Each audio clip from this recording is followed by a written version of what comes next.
बाबा, ये हिटलर ने स्वास्थ्य का चक्कर क्यों अपनाया था?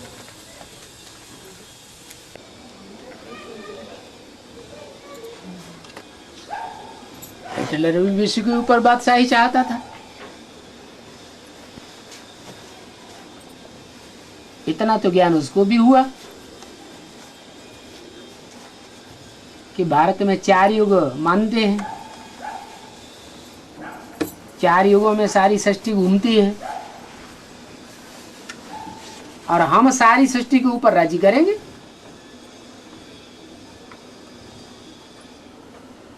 परंतु रास्ता गलत अपनाया। कौन सा रास्ता गलत अपनाया? हिंसा का रास्ता अपनाया। हिंसा से कोई सारी दुनिया को नहीं जीत सकता। सारी दुनिया को अगर जीतना है तो उनके दिलों पर राजी करना पड़े।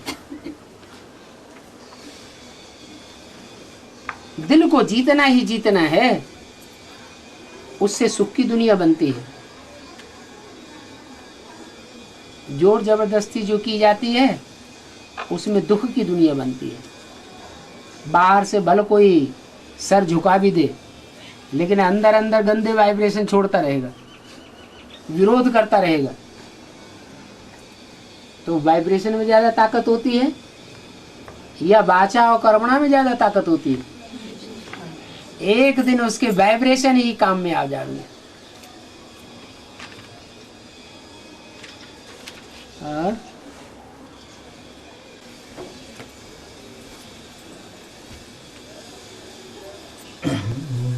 जालंधर कौन था?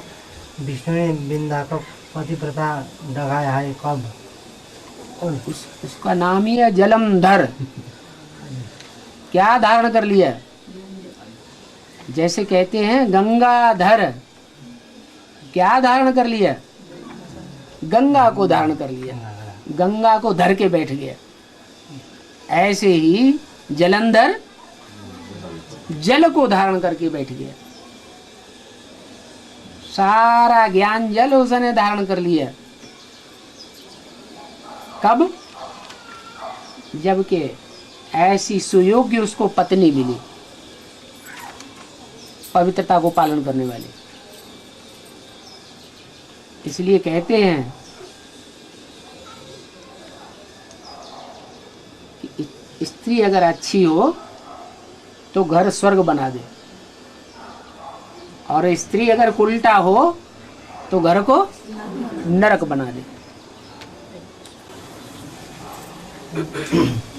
विष्णु ने बिंदा को पतिव्रता डगाया बोल रहा है शास्त्रों में।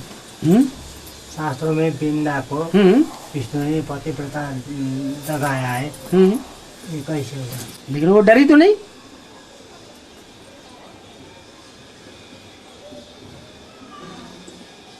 वो एक ही कथा कहानी को अनेक रूप में कह देते हैं। पार्वती को भी सप्तऋषियों ने जाकर के डराया।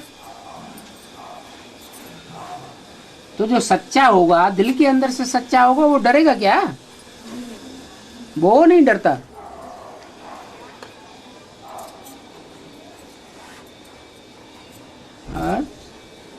वो पशुपति का जो मंदिर है, इसका क्या रहस्य है? पशु तो जानवर को कहते हैं। सारी दुनिया क्या है अभी? बाप कहते हैं पशुओं से भी बदतर है। अभी तुम बंदर से भी बदतर बन गए। तो ऐसे पशुओं का पति माने रक्षा करने वाला, इन पशुओं को भी ठिकाने लगाने वाला है। इसलिए पशुपतिनाथ यादगार प्रसिद्ध है। क्या? नेपाल में यादगार बनी हुई है। सारी दुनिया में जितने भी विधर्मी हैं वो सब पशु हैं।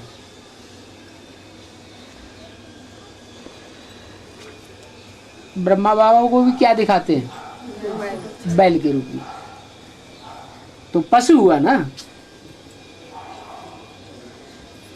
कोई बैल का पार्ट बजाते हैं, कोई घोड़े का पार्ट बजाते हैं, कोई हाथी का पार्ट बजाते हैं। ये संसार रूपी जंगल है। इस जंगल में भांति भांति के पशु रहते हैं। उन पशुओं को नाथ लेने वाला है। जैसे स्त्रियों को क्या डालते हैं, नथनियाँ डालते हैं, बैल को नाथ डालते हैं तो कंट्रोल में आ जाता है।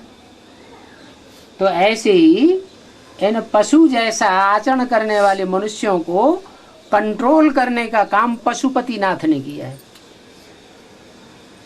और ये यादगार नेपाल में दिखाई गई है।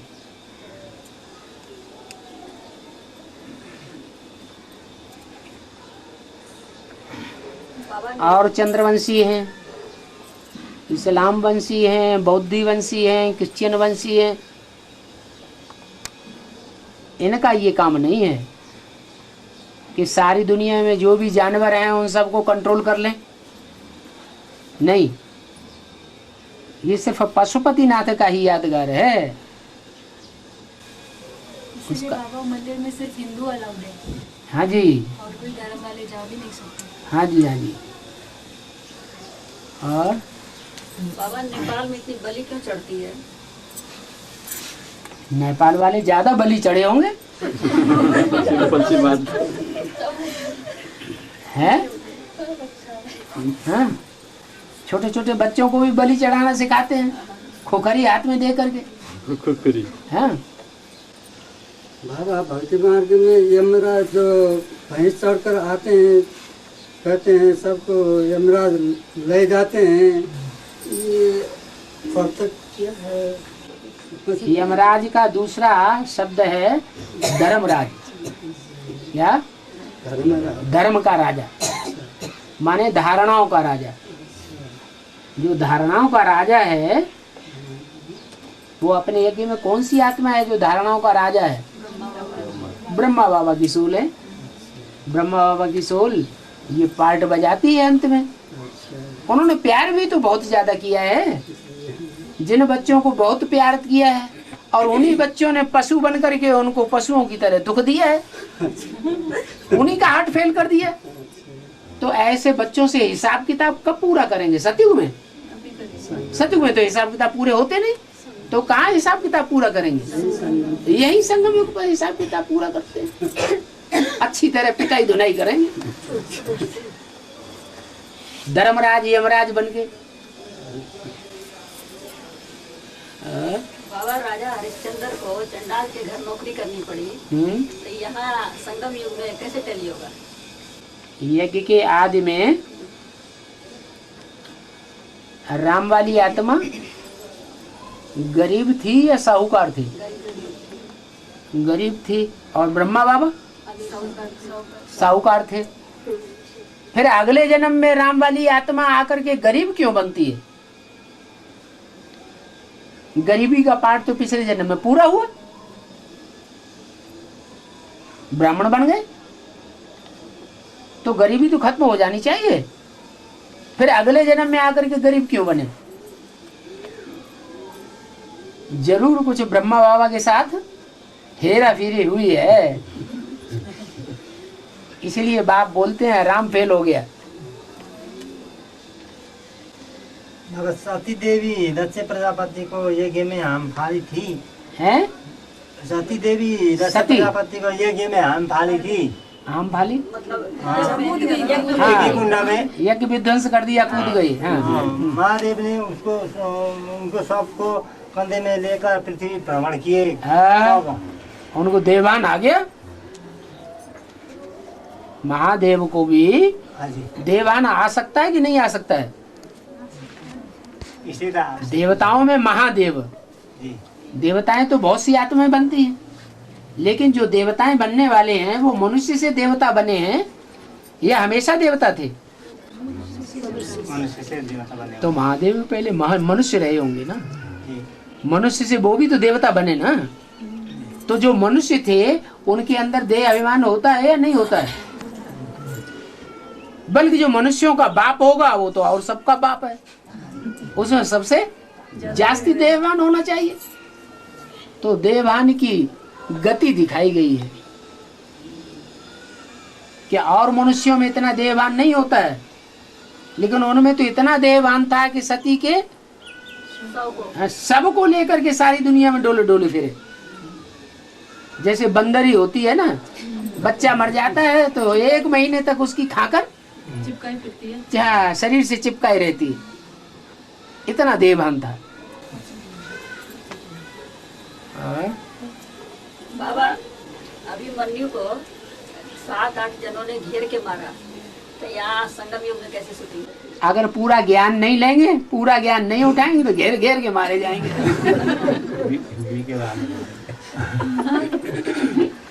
इसलिए पूरा ज्ञान उठाना चाहिए। चक्कर में फंस गए, निकलने से। हाँ, ऐसे नहीं अधूरा अधूरा ज्ञान उठा लिया, पूरी भट्टी करनी चाहिए, पूरा कोर्स करना चाहिए, विधि विधान पूर्वक जैसे बाबा बताते हैं वैसे ज्ञान को उठाना चाहिए। इतने नशे में थोड़ा ही रहना चाहिए कि हमारा मामा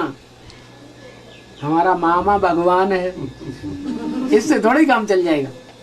हैं, हमारा बाप अर्जुन है, इससे इस नशे से काम चल जाएगा? नहीं। अरे ये भगवान के सामने ये पक्षपात नहीं चलता है। भगवान तो कहता है जितनी पढ़ाई पढ़ेंगे उतनी प्राप्ति करेंगे, पढ़ाई नहीं पढ़ेंगे तो गवाही करेंगे।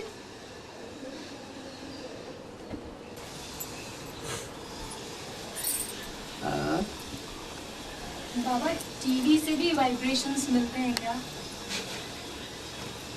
जब जड़ चित्रों से वाइब्रेशन मिल सकते हैं, मंदिरों में जड़ चित्र खड़े होते हैं ना, स्थिर ही तो होते हैं, उनसे भी वाइब्रेशन मिल सकते हैं। तो जो चलचित्र है, बोलता चालता है, एक्टिंग करता है, उसे वाइब्रेशन नहीं निकलेंगे? उससे तो और ज्यादा वाइब्रेशन निकलते हैं। तो बाबा टीवी में देख के याद करना तो फिर ज्यादा अच्छा है। भले ज्यादा अच्छा है, लेकिन जब सन्मुख मिलता हो तो टीवी जड़ को क्यों देखेगा कोई?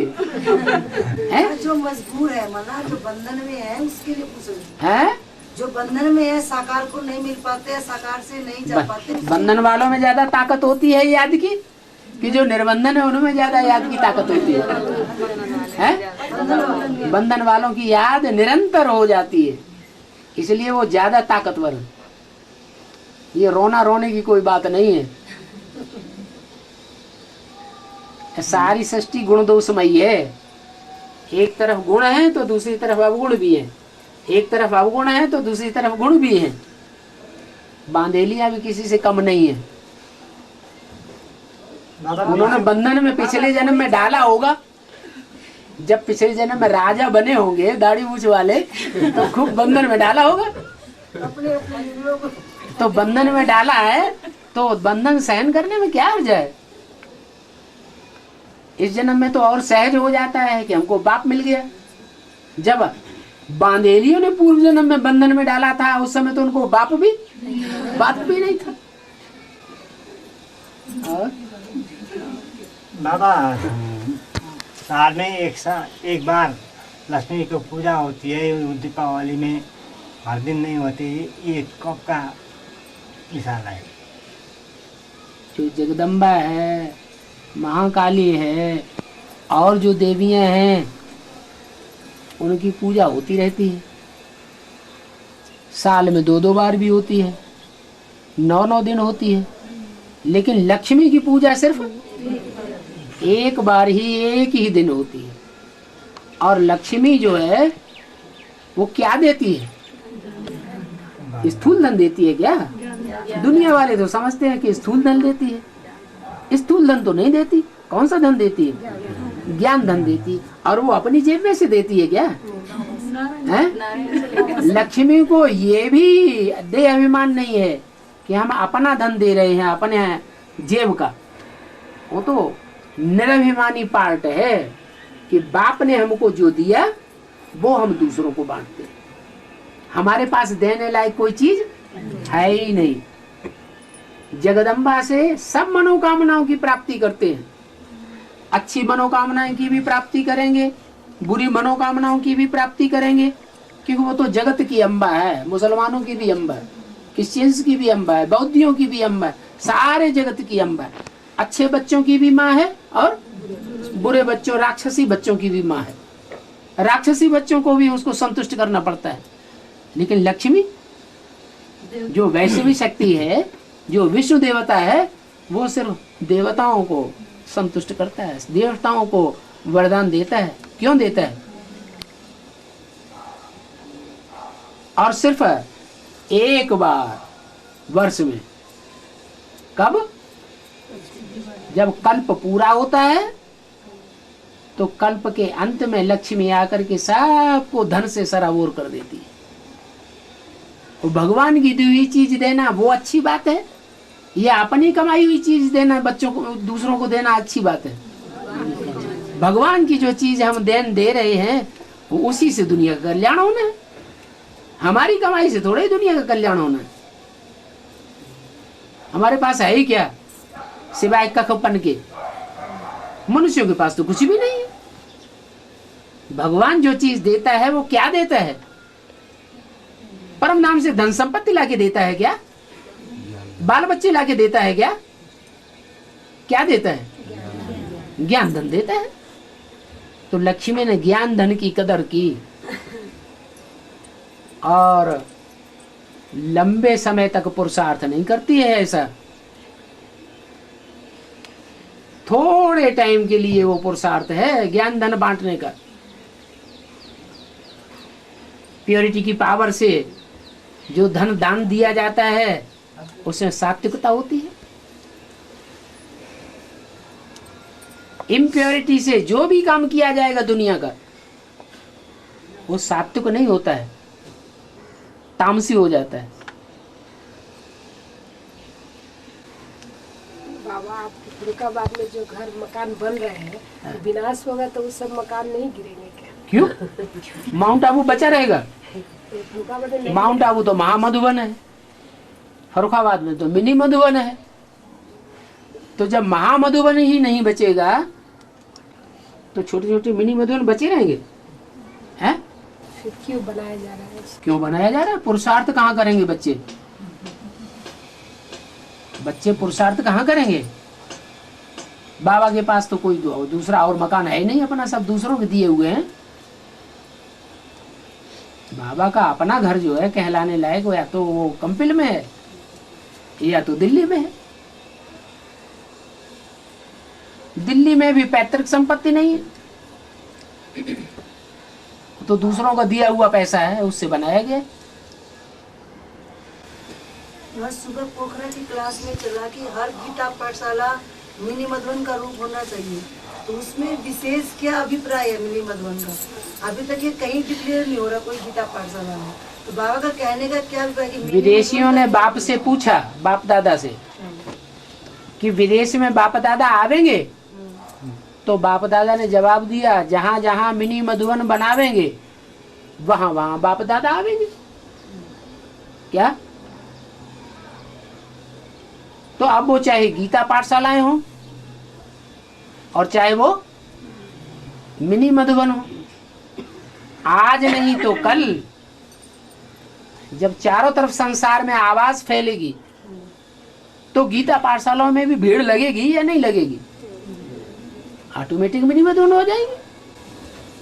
सच्ची सच्ची गीता पाठशाला के लिए क्या पुरुषार्थ करना पड़ेगा? सच्चा सच्चा पुरुषार्थ करो, सच्ची सच्ची लक्ष्मी बनो, सच्चे सच्चे नारायण बनो। ना गीता पाठशाला होने का मतलब खुलने का अभिप्राय पूछते हैं ना सभी। अभिप्राय ये है कि ये कोई संन्यास आश्रम नहीं है। क्या? नहीं, वहाँ कोई रूल्स या कोई नियम? यही रूल्स हैं कि लक्ष्मी नारायण जैसा जीवन बनाना है और दूसरों का भी लक्ष्मी नारायण बनाना है और अपने को भी लक्ष्मी नारायण जैसा जीवन बनाना है। बाबा उसमें ये हमारा लक्ष्य है। बाबा का झंडा नहीं रखते हैं? बाबा का झंडा जो रखते हैं, बाबा का झंडा कौन सा है? 32 गुण वाला।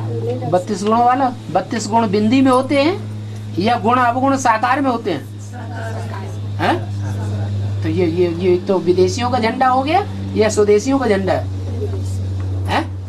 32 गुण जो दिखाए हैं वो बिंदी को दिखाई दिए। अब बिंदी अवगुण और गुण होते हैं उसमें क्या? गुण तो साकार में होते हैं, अवगुण साकार में होते हैं। तो जो 32 गुण दिखाए गए हैं वो 32 गुण जब वो निराकार ज्योति बिंदु मुकर्रर रथ में प्रवेश करता है तब 32 गुण संसार में प्रत्यक्ष होते हैं। नहीं तो झंडा सिर्फ बोलने और दिखाने के लिए है, उसका अर्थ कुछ भी नहीं निकलता है। बाबा जिस घर में ये स्थापना होती है उसी को गीता पाठशाला और सेवा स्थान में जो बेटा बहू रहता है उसमें सेवा स्थान और लक्ष्मी नारायण के मंदिर में गंध होना चाहिए। फिर बच्चे सबको तो फिर निकाल भी तो नहीं सकते, जैसा कि ब्रह्मा बाबा ने क्या किया? निकाल दिया। हाँ? निकाल खुद निकल गए, निकाल छोड़ ब्रह्मा बाबा खुद निकल गए, निकाल दिया, गेट आउट। बात हमारी नहीं मानते, हमारे रास्ते पर नहीं चलते, तो हम बच्चा बच्चा नहीं।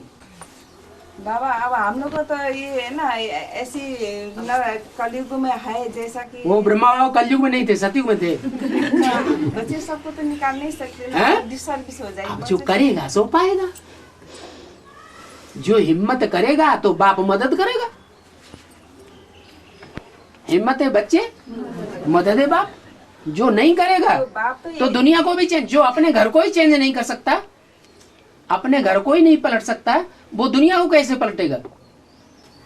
बाबा अब बाबा भी तो विकार से जन्म लिया है। बाबा विकार से जन्म लिया तो दादी दीदी ये कैसे कहते कि बाबा ने विकार से जन्म लिया?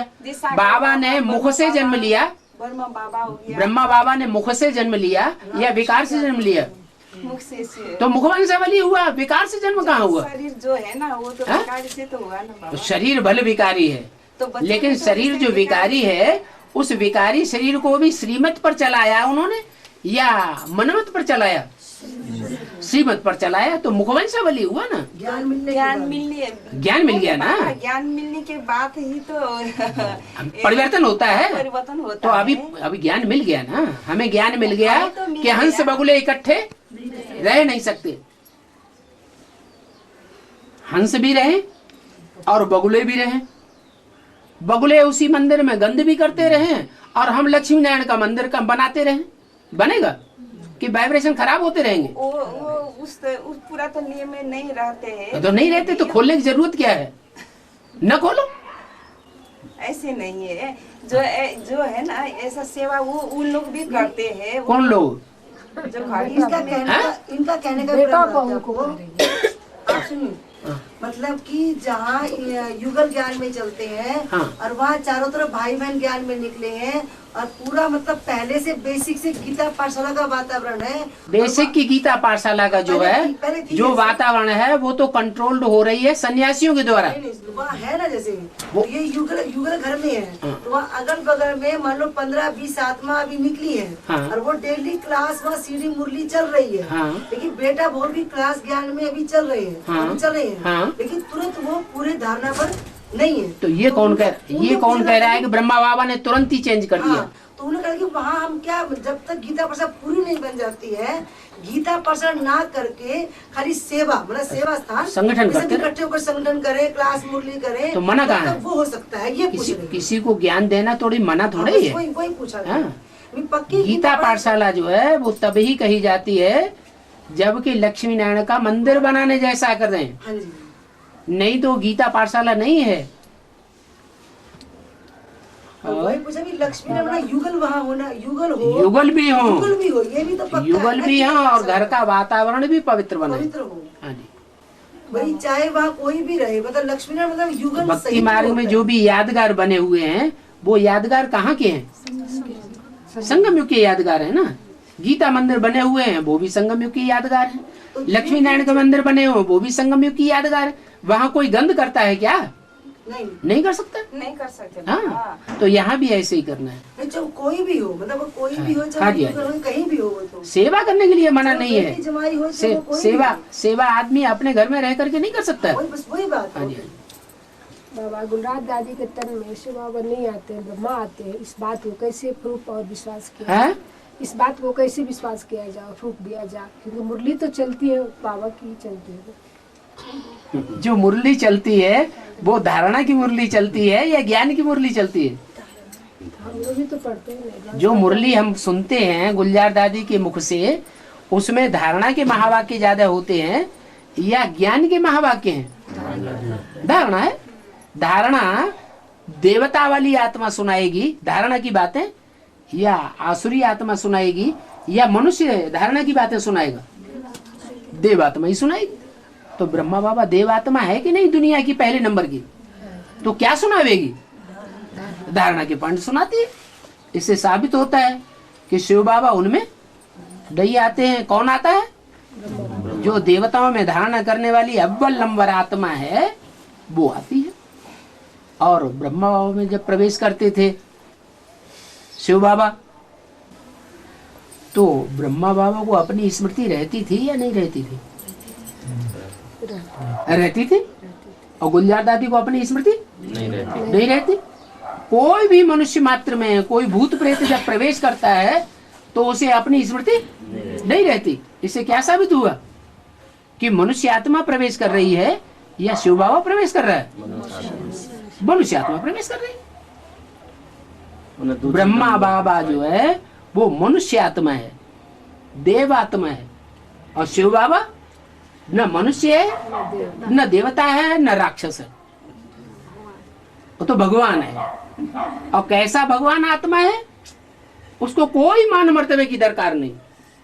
वही भी बातें 70 साल पहले भी सुनाता रहा, वही बातें अभी भी सुना रहा है। उसको कभी गुस्सा ही नहीं आता कि बच्चे मेरी बात ही नहीं मानते। नहीं, आज के मनुष्यों को तो कितना क्रोध आ जाए है। 70 साल से मैं बताता चला आ रहा हूं, मेरी बात नहीं मानते। मनुष्य आत्माएं, देव आत्माएं मान मर्तबा चाहती है, बुलाने से आती हैं। ब्रह्मा बाबा भी बुलाने से आते हैं, आवाहन किया जाता है, या बिना बुलाए आ जाते हैं? बुलाने से आते हैं। टाइम दे के आते हैं। और शिव बाबा बिना बुलाए ब्रह्मा में आ जाते थे। अभी भी अभी बुलाने से आते हैं, अपने आप आ जाते हैं, अपने आप आ जाते हैं। बाबा ब्रह्मा बाबा होते हुए मुरली कहते हैं अभी अव्यक्त वाणी क्यों? ब्रह्मा की सोल जो है वो अपना साकार शरीर छोड़ चुकी है ना, तो साकार शरीर इन आंखों से दिखाई पड़ता है, उसे कहते हैं व्यक्त। और जो इन आंखों से नहीं दिखाई पड़ता है उसे कहते हैं अव्यक्त। तो ब्रह्मा बाबा का जो सूक्ष्म शरीर है वो आंखों से दिखाई पड़ता है, इन आंखों से दिखाई पड़ता है, इसलिए अव्यक्त है। गुलजार दादी में अव्यक्त बाप दादा आते हैं। बाप इसलिए कहा जाता है कि जब गुलजार दादी में प्रवेश करती है ब्रह्मा की सोल तो निरंतर याद में रहती है। बाबा भी मुरली में यही बात कहते हैं कि तुम बच्चे मुझे जितना याद करते हो उतना मैं तुम्हारे साथ हूं। तो ब्रह्मा बाबा की वाणी जब तक चलती है गुलजार दादी में, याद की स्टेज में रह करके चलने के कारण शिव बाबा जैसे कि उनके साथ ही हैं, बाकी प्रवेश नहीं है। और गुलजार दादी तो जन्म से ही पवित्र कन्या है, या घरगृहस्थ में पली हुई कोई अपवित्र कन्या है? आज के घरगृहस्थ के जीवन में तो कह सकते हैं कि अपवित्रता होती है, लेकिन आश्रम के पवित्र वातावरण में पली हुई कन्या वो अपवित्र कहां से हो गई? और शिव पवित्र चोले में प्रवेश करते हैं या अपवित्र में? पतितन में आते हैं। गुलजार दादी को कौन कहेगा कि ये अपवित्र है? किसी में साहस है? पवित्र कन्या को अपवित्र कैसे कोई कह देगा?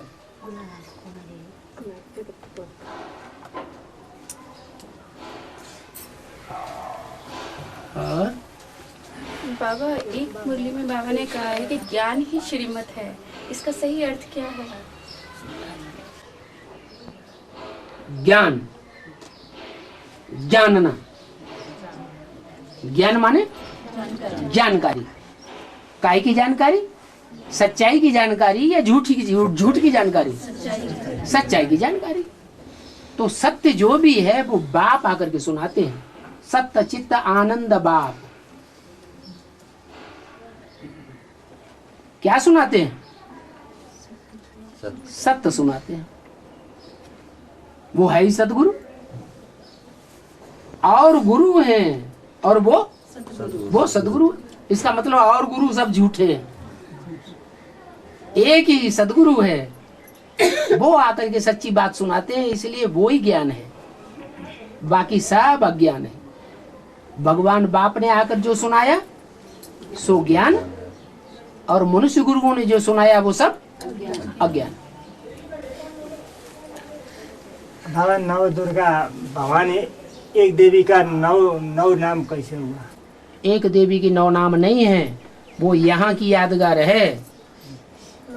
यहाँ ओम राधे मम्मा वो ही वास्तव में देवी है, और ब्रह्मा बाबा वो ही वास्तव में देवता है। षष्ठी का पहला पत्ता मम्मा और बाबा, वो देवता है ना सारी षष्ठी के पहले।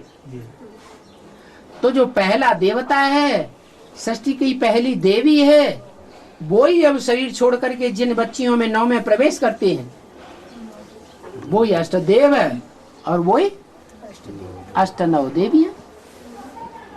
देवी एक ही है, लेकिन चोले अलग अलग हैं।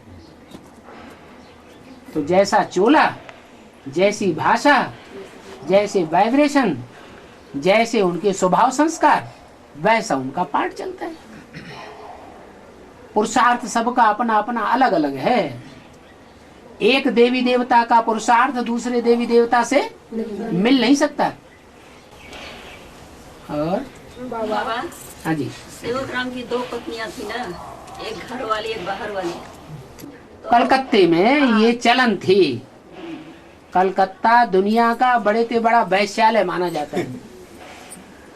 तो वहाँ एक पत्नी नहीं मानते, उससे पेट नहीं भरता। कोई 4-4 पत्नियां भी होती थी, 4-4 मकान बना के देते थे। तो 2 की बात आई है। तो ब्रह्मा बाबा की जो दीदी थी वो घर वाली थी कि बाहर वाली थी? ब्रह्मा बाबा की बच्ची को किसने पाला? उनकी दीदी ने पाला ना। तो जिस दीदी ने पाला वो दीदी ब्रह्मा बाबा की बहन थी, बड़ी बहन। आखिरी जीवन में ब्रह्मा बाबा का ज्यादा प्यार किससे था? अपनी दीदी से ज्यादा प्यार था या दूसरी माता से ज्यादा प्यार था? तो उन्होंने साक्षात्कार की बात किसको बताई होगी? उनका दिल ज्यादा खुला हुआ किससे था? अपनी दीदी से ज्यादा खुला हुआ था। बहनोई से इतनी हिम्मत नहीं थी बात करने की, तो बहनोई को नहीं बताया, क्योंकि बहनोई उनसे उम्र में भी ज्यादा था। बहन को बताया।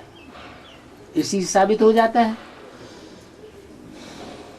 कि जब षष्ठी का आदि था तो ये दोनों आत्माएं लक्ष्मी नारायण के रूप में एक दूसरे के विष्णु स्वरूप स्वभाव संस्कार मिलाने वाली आत्माएं थी।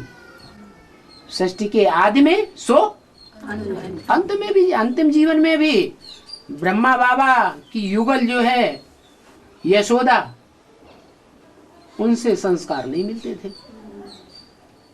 तो यशोदा को यज्ञ का इंचार्ज नहीं बनाया। किसको बनाया? ओम राधे मम्मा को, जिससे संस्कार मिलते थे उसको बनाया। तो बाबा वो तो पहले सुनने सुनाने वाली हो गई ना। कौन? बाबा ने साक्षात्कार सुनाया तो उसने किसको सुनाया? अपनी दीदी को बोला ना बाबा ने। नहीं, जो अच्छी माताएं होती हैं वो अपने पति को संतुष्ट करना चाहती हैं या खुद संतुष्ट होना चाहती हैं? अगर पति की इच्छा है कि हम दूसरी शादी करें तो जो अच्छी पत्नी होगी वो पति को सहयोग देगी या अपनी चलाई है तुम दूसरी शादी क्यों कर रहे? सौतिया डाह होगा उसमें? सौतिया डाह होने का सवाल ही नहीं। तो वो तो उनको मान्य मानती थी। बाबा भी मुरली में कहते हैं कि अगर तुम्हारा पति ज्ञान में नहीं चलता है, कहता है हम दूसरी शादी करेंगे, तो खुशी खुशी उसको परमिशन दे दो। हाँ तुम दूसरी शादी कर लो, हमको पवित्र रहने दो, उसकी सेवा करो, दासी बन जाओ कि हम उसकी दासी बन करके उसकी सेवा करेंगे, हमको तुम पवित्र रहने दो। और वहां तो बनी बनाई बात थी। तो लक्ष्मी का पार्ट बजाने वाली वो आखिरी जीवन में भी ऐसे पवित्र संस्कारों वाली थी कि अपने पति को सहयोग देना है कोई भी हालत में। तो दूसरी पत्नी को रिगार्ड से रखेगी या डिसरिगार्ड करेगी? रिगार्ड से रखा। उसने जो सुना सो उसको बताया, दूसरी को बताया। और दूसरी जो थी वो ज्यादा मुंह लगी थी। किसके साथ? नहीं, राम वाली आत्मा के साथ। ज्यादा जो मुंह लगी होती है वो तो वाचा की देवी होगी ना। तो वाचा की देवी का काम क्या है? कान से सुन लेना और फट फट फट फट सुना देना। सुन भी लिया और फिर सुना भी दिया। ये सुनना सुनाने का फाउंडेशन भक्ति मार्ग का फाउंडेशन हो गया। फिर ब्रह्मा बाबा को निश्चय किसने कराया कि तुम कृष्ण बनोगे? ब्रह्मा बाबा को जन्म कौन देता है सतयुग में? लक्ष्मी। तो यहाँ निश्चय कौन कराएगा? ब्रह्मा बाबा को धारणावान के द्वारा निश्चय बैठेगा कि पट पट बोलने वाले का निश्चय बैठेगा? है? ब्रह्मा बाबा खुद धारणा वाली आत्मा है, तो उसको निश्चय बिठाने वाला कौन होगा? धारणावान ही होगा। राम और कृष्ण का जो पाठ चल रहा है, एक ही आत्मा बजाती है कि दो आत्मा बजाते हैं? राम और कृष्ण की आत्माएं दो हैं या एक आत्मा है? संगम युग में भी एक ही है। संगम युग में एक ही आत्मा है। दो है। वही राम है, वही कृष्ण है, वही शिव है। वो तो भक्ति मार्ग में जैसे कह देते हैं अच्युतम केशवम राम नारायणम कृष्ण दामोदरम वासुदेवम हरिम श्रीधरम माधवम गोपिका वल्लभम जानकी नायकम रामचंद्रम भजे। सबको मिला के इकट्ठा कर दिया। तो ऐसे है क्या? राम वाली आत्मा अलग है। राम बाप को कहा जाता है, बाबा ने खुद मुरलियों में अंतर बताया है। कृष्ण बच्चे को कहा जाता है, वो बच्चा बुद्धि का पार्ट बजाती है। और राम वाली आत्मा बाप समझदार का पार्ट बजाती है। तो दोनों में बहुत अंतर है। एक रचयिता है और एक रचना है। अलग अलग आत्माएं हैं और शिव की आत्मा भी अलग है एक ही शरीर में तीनों, फिर भी तीनों का पार्ट अलग अलग है। और बाबा माउंट आबू जो जाने का काम है 18 के पहले के 18 का बाद? अभी नहीं जा रहे हैं। नहीं, अभी तो जाने वाले अभी नहीं जा रहे हैं। तो वो जा रहे हैं बाबा। अभी वहाँ मकान नहीं खरीद रहे हैं, जमीन नहीं खरीद रहे हैं, वहाँ जाके रह नहीं रहे हैं। बाबा जाएंगे उसके बाद ना बाबा। बाबा नहीं, आपको कैसे मालूम बाबा जाते हैं कि नहीं जाते हैं? अनुमान से नुकसान हो जाता है। अनुमान क्यों लगाते? नहीं, बोलते हैं ना एक ट्रेन चलेगी बाबा। हाँ वो ठीक है, वो लास्ट में मजबूरी की बात है। जैसे यज्ञ के आदि में हुआ हिंदुस्तान पाकिस्तान का, अचानक जब बंटवारा हो गया तो हिंदू मुसलमानों में झगड़ा हो गया शुरू। तो वो अचानक हुआ, अचानक जो झगड़ा हुआ उसमें मारकाट हो गई। उसमें जो पहली गाड़ी से निकलने वाले थे ट्रेन से वो निकल गए, जिनको पाकिस्तान कराची की तरफ जाना था पहली ट्रेन से वो निकल गए। बाकी जो दूसरी ट्रेन चली, दूसरी तीसरी ट्रेन चली, वो सब काट डाली गई। ऐसे ही फिर कुछ अजूबा गरूबा होगा। तो बाबा काठमांडू वाले तो ट्रेन से बहुत दूर बैठे हैं क्या? काठमांडू वालों की क्या, काठमांडू की बुद्धि रहेगी तब तक बुद्धि अच्छी बुद्धि नहीं बनेगी, पारस बुद्धि नहीं बनेंगे, हैं कटबुद्धि ही रहेंगे। फिर आज ही तो वाणी में बोला कि जब अंत समय में आवेगा तो तुम बच्चों की ऑटोमेटिक आंख खुल जाएगी। तुमको अनुभव होगा कि अब अंत समय आ गया। ट्रंक काल आवेगा। आप आने वाले थे तो आ रहा था। सब बच्चों को नहीं आएगा, जो बाप के बच्चे होंगे उनको ट्रंक काल आवेगा। उठो चलो बाबा, सभी बच्चों को कर दीजिएगा ना ट्रंक काल। सभी बच्चों को तो 500 करोड़ पहुंच जाएंगे, फिर आपके लिए जगह रहेगी। काठमांडू वाले के लिए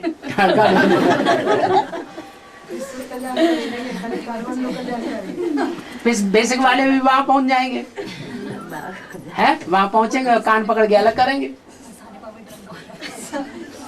काठमांडू में खाली साले भाई हैं? सानिबा कैसे बोलेंगे? काली माटी की माता भी तो बैठी है ना। और नहीं खाली साले वालों को करना सबसे पहले। बाबा ये संगम योगी विश्व महाराज महारानी सचिव में भी लक्ष्मीनारायण बने हैं या नहीं? पेट वाले से पूछे। जो संगम युगी स्वर्णिम युग है वो फाउंडेशन का युग है, और जो सतयुग है वो फाउंडेशन का युग नहीं है। ज्यादा महत्व किसका है? फाउंडेशन का युग का महत्व है।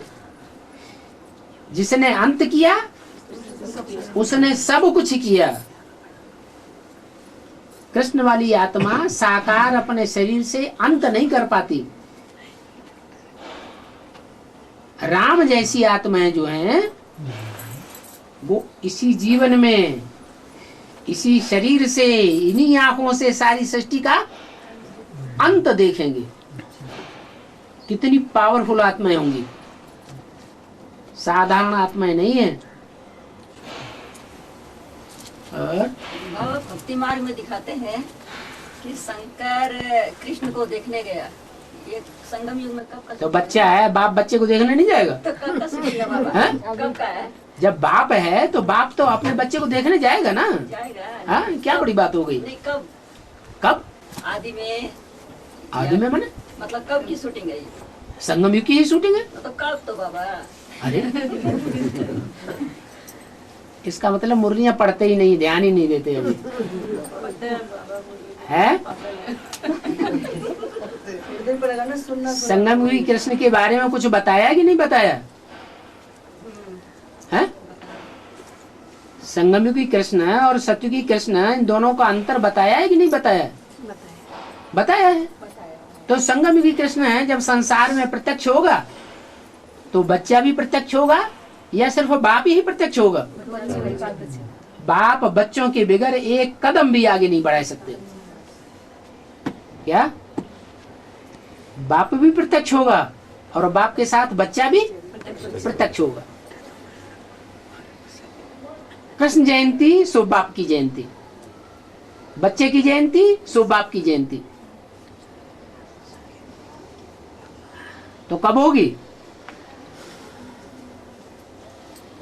है? तो फिर पूछते काहे के लिए? आपके मुख से सुनना था। और किसके मुख से सुनाया गया?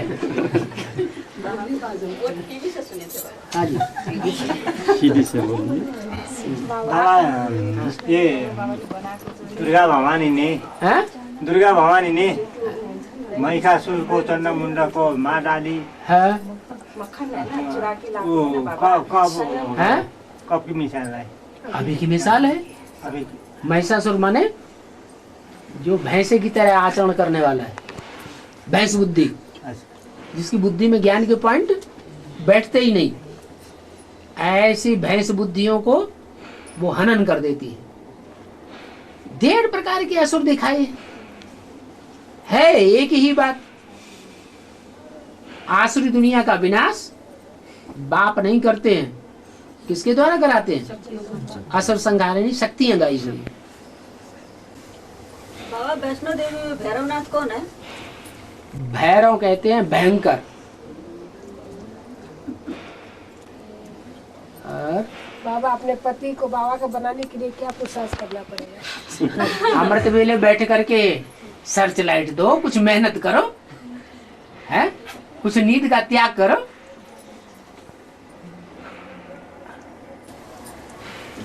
बाबा हाँ। ये अलफ को मिला अल्लाह, ये आदि का ही गायन है ना?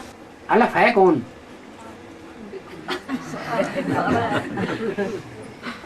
अल्लाह तो कहा जाता है जो सबसे ऊंचा है, उसको कहते हैं अल्लाह।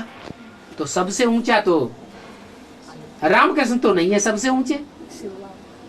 रामकृष्ण अगर सबसे ऊंचे होते तो फिर वो किसी को याद ही नहीं करते, लेकिन वो भी तो याद करते हैं ना। तो वो जिसको याद करते हैं वो ही अल्लाह है।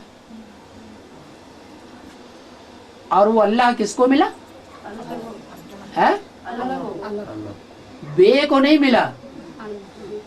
बे को यज्ञ की बादशाही मिल गई, लेकिन अल्लाह नहीं मिला। ब्रह्मा बाबा ने इतना ज्ञान उनके मुख से सुनाया, शिव बाबा ने, लेकिन ब्रह्मा बाबा ने बाप को नहीं पहचाना। पहचाना क्या? बाप को नहीं पहचाना, उनका पार्टी नहीं था। तो वो अलफ हुआ कौन? पहला नंबर, पहले अक्षर को कहते हैं अलफ। उर्दू में जितने भी अक्षर हैं उनमें पहला अक्षर है अलफ। अलफ महत्वपूर्ण है, नुक्ता उतना महत्वपूर्ण नहीं है। उसका महत्व तब है जब अलफ के साथ हो। कोई भी अंक को बिंदी का महत्व नहीं है। बिंदी का महत्व तब होता है जब कोई अंक रखा जाए, 1, 2, 4, 8, इसके ऊपर अगर बिंदी रखेंगे तो उसकी वैल्यू हो जाएगी, नहीं तो कोई वैल्यू नहीं। तो ऐसे ही अलफ को मिला अल्लाह। जो अलफ है वो आत्मा है जो आदि में भी खड़ी हुई थी और अंत में भी खड़ी होती है और मध्य में भी खड़ी हुई होती है। निश्चय बुद्धि होती है।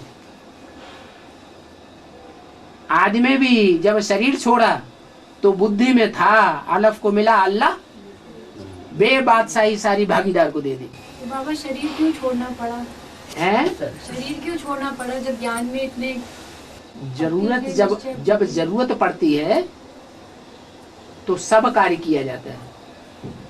राम वाली आत्मा के लिए यह सौभाग्य की बात है या दुर्भाग्य की बात है कि फेल हो गया? जो पहले फेल हो गया वो पहले अनुभवी बन गया। और इस दुनिया में ऐसा तो कोई भी नहीं है जिसको माया फेल न करती हो। ऐसा अहंकार कोई भी न करे कि माया हमको फेल नहीं कर सकती। तो फेल होने वालों में राम वाली आत्मा सबसे आगे गई।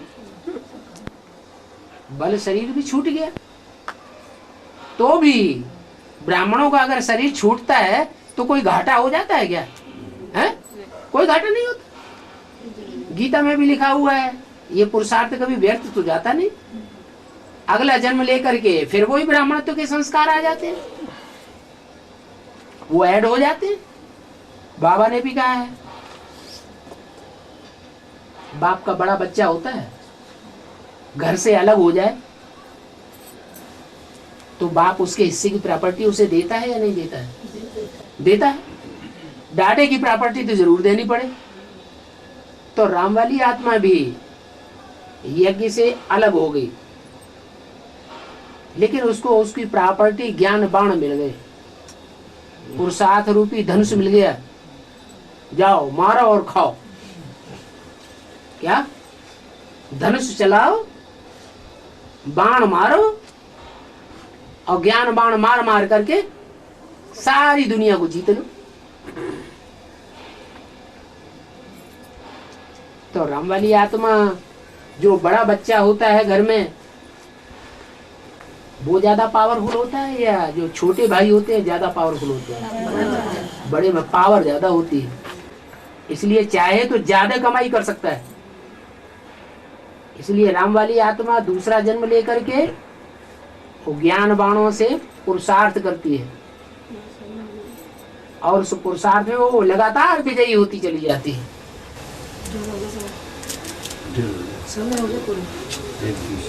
बाबा संगम युग में कृष्ण मक्खन चुराता है कि नहीं बाबा? क्यों नहीं चुराता है?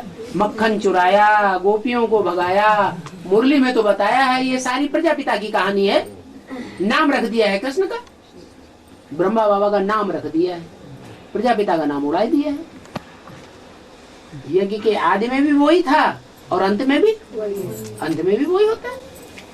बाबा वो है ना 4 लाख आत्मा लोग तो मधुबन में तपस्या करने के लिए जाते हैं, उसमें 4 लाख आत्मा को प्रवेश होता है। कब? यूं आने के पहले या बाद में गर्भ में आता है?